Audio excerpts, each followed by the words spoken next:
team like Kyrie and KD, or the Lake Show with King James and AD. Wish I could match him up with the bad boys from the 80s, but no black and white, I need that in HD. HenDawgz.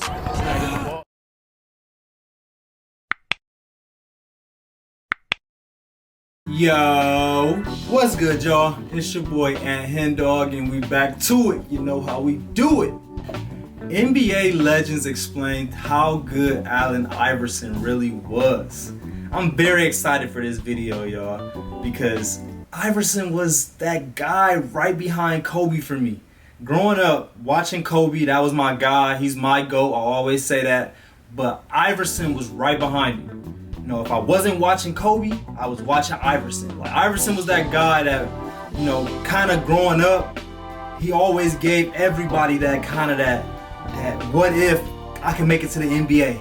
If Iverson is out there and he's 6 foot, I think Iverson just inspired millions to be great, because it's one thing to watch LeBron and he's 6'9", 250 out there just jumping and dunking on everybody. Like, it's one thing to watch that and to admire that. And then to watch somebody out there that's like you, that's your size, it's like damn, like what if I can go do that? Like, I mean, granted, like, you have to be as good as Iverson was, which nobody is, but just the look factor, just the mentality that you saw Iverson out there, where he was out there falling and, you know, going up against 7-footers, like, it was very, very inspiring to me. So I just want to say thank you, Iverson. Hopefully one day you watch this video, because without you, I don't think a lot of people would have had that confidence in themselves to go chase their dreams. So let's get into this video, but before we get into it, make sure you subscribe to the channel. I'm gonna start reacting to more Iverson videos. I feel like I don't do enough of him. I don't do enough of the 2000s basketball. I'm like either 80s and or 2022. But I'm about to start getting into this era, because this is one of my favorite eras. This is what I kind of grew up as a kid watching. So let's get into Allen Iverson. We got NBA legends explain how great Iverson really was. Another reason why I wanted to react to this one, because I've been reacting to a lot of other players, and Iverson is always showing love. I just reacted to a Steph Curry video, and Iverson was one of the main ones on there talking about how great Iverson was. And I just remember watching Kobe videos, and all Iverson had to say was positive stuff. So that's something that made me even more of an Iverson fan. So let's get into his video. We got NBA legends explain how good Allen Iverson really was. Let's get it. Now he's got Stockton. He breaks his ankles, and he got it. And the crowd rising to their He's about to hit John Stockton with some shit. He's about to hit John Stockton with some shit. Hey, this is Sean Kemp. This is Gary Payton. Hey, this is Iverson. Hey, what's up? This is Vince Carter here. Hey, what's up? This is Matt Barnes. If you're an old school NBA fan like I am, make sure you check out the Basketball Time Machine with my man Sean David.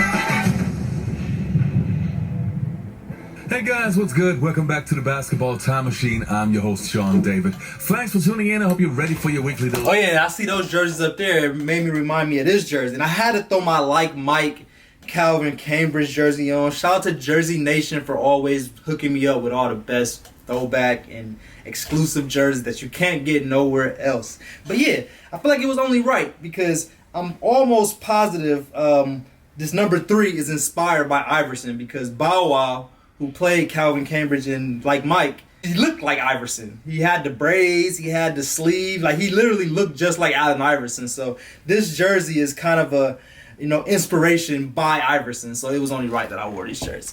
Shout out to Jersey Nation. Old school NBA basketball. In today's episode, I want to take a look at NBA legends giving their opinion about Allen Iverson and how good he really was. And I did my best to find some clips that you probably haven't seen before. But before we dive into today's episode, let me ask you guys for a quick favor. Please subscribe to the channel and like the video if you enjoy the content. All right. Subscribe to my channel. Now let's Not his, right Mom. into today's Subscribe to my channel. You can subscribe to his too. Definitely subscribe to Mom.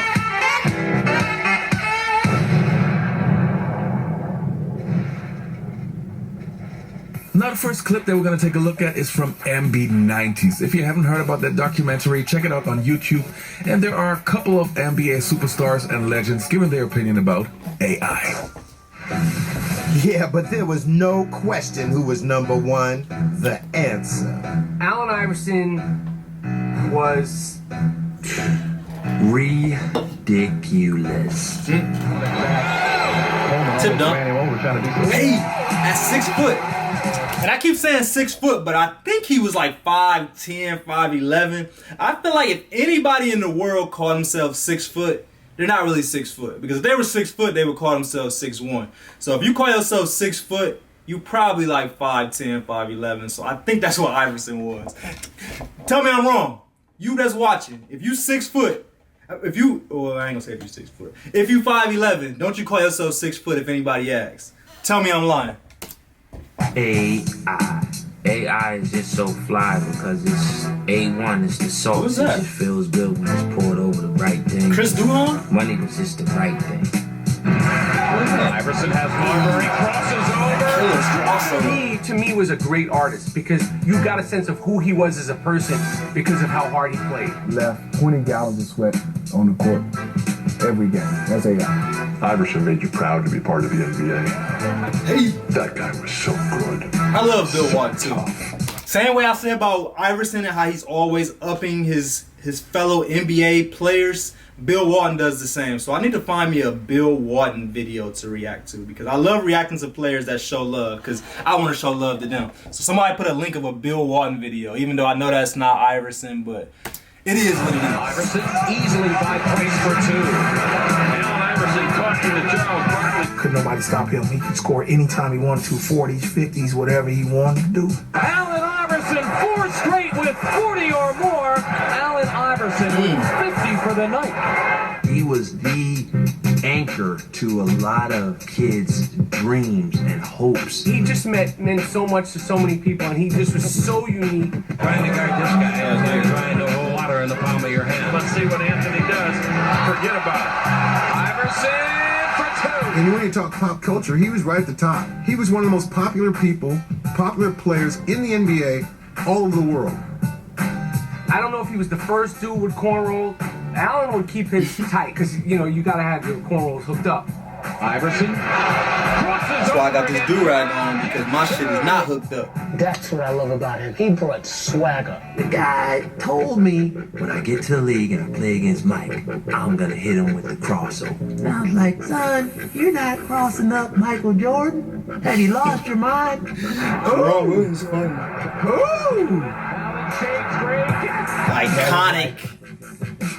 Iconic. He didn't shake Michael Jordan once. He shook him twice. Yeah, Mike in the blender. And made the shot both. Hold that. And the next clip that we're going to take a look at is from Paul Pierce talking about how he feared Allen Iverson. On this date in 2001, our greatest living American, yes, Allen Iverson, won the MVP, making him not only a legend, but the shortest player ever to win the award at 6 feet tall. My question for you, Paul Pierce, what was it like competing against the answer?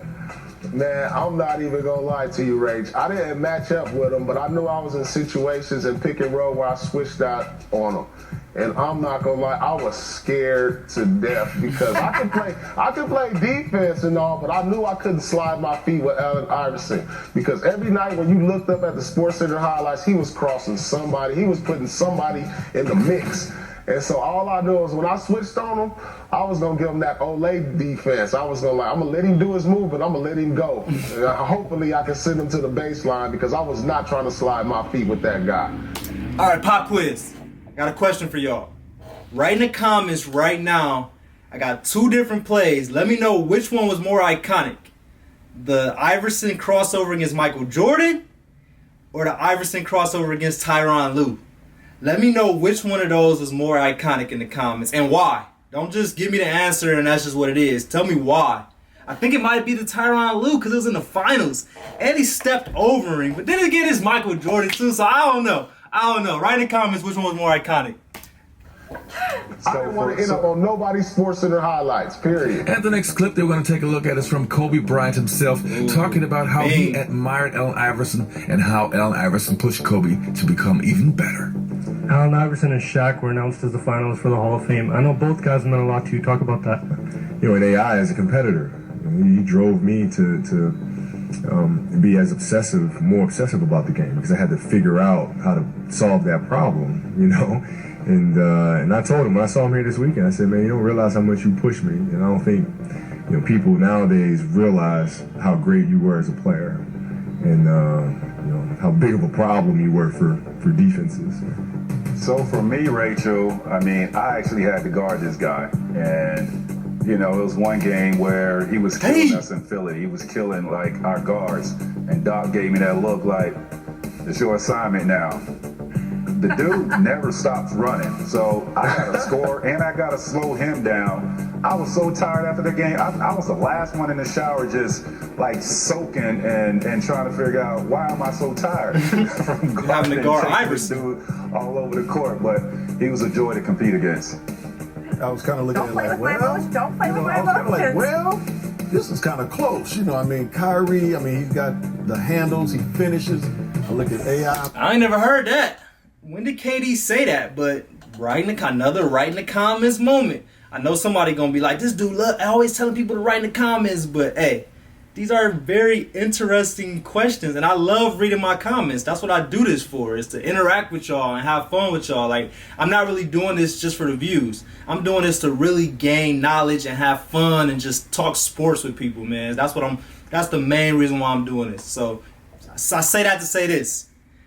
Who's better, Kyrie Irving or Allen Iverson? Write it in the comments. Which one is better? Or who you're taking? Give me AI. Give me AI, man. It was the whole just like the toughness. And I'm not saying Kyrie's not tough, because he's never gave me a reason to not think he was tough. But Iverson has given me plenty of reasons to think why he's one of the toughest of all time. As many times as he's fell down, gotten hurt, just playing 82 games throughout a whole season. Like, he didn't miss many games, and he was just out there at 6 foot falling and getting to the rack, not shooting many jump shots. Like, he wasn't a 3-point shooter. He was getting to the rack at 6 foot, 165 pounds. So I gotta go with AI, man. But let me know what y'all think. I'm like, man, he's got great handles. This is kind of close. But then when you kind of put it in perspective, AI took a team to the finals, and they didn't have much. George Lynch. Don't make me come across this table. T-Mac, they didn't have much. They were a great defensive team. Yes, they were. They were great. No. But I'm talking about from an offensive standpoint. They did not have much but Allen. Eric Snow at your point guard. And again, like you said, Eric Snow is a great defender. Hey, come here, Steve Nash. Come here, Big Fisher. And then you got George Lynch. He can't make a shot. It was a bunch of guys that they had that couldn't do a whole lot. Poor man listening to this right now. AI. I think when KD said that, there's obviously a lot of respect for Kyrie, and I have a lot of. I think we all have a lot of respect for Kyrie and his ability to get to the basket, finish the way he does, his mad handles. But no. AI. We get caught living in the moment, Don't make me come across this table. Are you trying to come across the table? I would never say Kyrie is better than AI. Never. Because you're building up like no. I competed against this man. I'm like, wait a I minute. know what he did in this league when it was tougher, it was more physical. Oh, heck yeah. You put AI in today's game when you can't touch. Come on, man. He averaged 30 back then. Right. Imagine what he could do in this league today. Am I going to try to get Allen Iverson back to what he did? When he did the crossover? Iverson draws Hey. No, that was a great move. I'm never the type of guy that says, I can't get shown up. I just try to limit those opportunities. I know that Allen Iverson is not the prime king. I know everybody don't like him. I know his history's been, well documented. But we're talking basketball. Y'all need to go back and look at the highlights. That was a poor representation of the highlights. No disrespect to anybody, but I'm a fan of the man. And one story I have. We have a practice. He's going hard as I don't know what. The media's been on him, kind of all this, and he's just mad. He's quiet. He's not saying nothing. I'm like, oh yeah, I feel something coming. Go to Milwaukee. It was the best game I've ever seen by a teammate in my life. He gave him 60-something, passing the ball, doing his thing. Was he a difficult player to play with? He only knows how to score. He only knows how to go hard. But I've never in my life, never played with a player that played as hard as him on the court. Maybe Bobby Jackson, Doug Christie, other guys that played as hard. And so it's a lot of guys I know played as hard, but I've never been with somebody that played as hard as him. And so when I see him going through all this, I just hope that at the end of the day, because all we're talking about is basketball. He's not President Obama. All we talking about is hoop. And if you look at him and what he did, man, you name me another guy with the heart he had every night. He used to wear hockey pads. You know the pads that go, you guys probably want them too, the pads that go all the way around you. I used to see him after games, bruised, banged up, and his only thing was, yo, Webb, I gotta go hard. You know, if they watch me, this is the first night, this might be the first time anybody's ever come see me play. It's just an honor to watch that guy play, man. I'm proud to say I played with him. Justin Kimbrell said on that night he had 54. 54. Well, I lied. I put 6 on it. I put 6 on it. My bad. 54 I think for a guy his size, he was the most intimidating player in the NBA. I mean, you think about a guy 6 foot, 160 pounds. He was intimidating because physically he had a level of speed that nobody had ever seen. You know about the killer crossover, but to see Webb, the athleticism and then the relentless attack mode that he was in, because that was the thing that made him so tough. Because some guys you would play against, and Rick, you know, they're going to take 16, 18 shots a game. You know, you're going to have an opportunity to defend them. Iverson would go out there and take 35, 40 shots. He was in attack mode the entire game, and that just put a tremendous amount of pressure on 5 guys defensively. It wasn't just the point guard. So how good was Allen Iverson in my opinion? Well, I remember it like it was yesterday. When Allen Iverson came into the NBA, he to me was like the new generation of NBA players. Super quick, incredible handles, a scoring machine, and remember, he was a point guard at first, so he was a score-first point guard. And in his prime, he definitely was one of the best players we have ever seen. Like Michael Jordan once said, pound for pound, probably one of the best players who ever played in the NBA. All right, you guys. And I completely agree. Pound for pound, one of the best to ever play this game. And somebody that came to mind when Chris Webber was talking like that was Russell Westbrook. That mentality where it's like, yeah, I'm about to just go. He's going. But he was way more skilled than Russell Westbrook. So just think about somebody that's just attack mode, but got the craziest handles, just very tough, like just a very good, automatic mid-range. Like, that's a hard person to guard. But I appreciate y'all for watching this video. I think this is my first ever Allen Iverson video. So shout out to you. If you're watching this, you just watched my first ever Iverson video, but definitely not my last. So if you're an Allen Iverson fan, you got attracted to my channel because of Iverson, go ahead and subscribe to the channel. I promise I got more videos coming like this. Make sure you like this video if you like this video. And go ahead and write something in the comments. Right, where does Allen Iverson rank all time? Where's he at? Top 10, top 15, top 5? Like, let me know where Iverson ranks at in your list of all-time players. But I appreciate y'all like always. We out.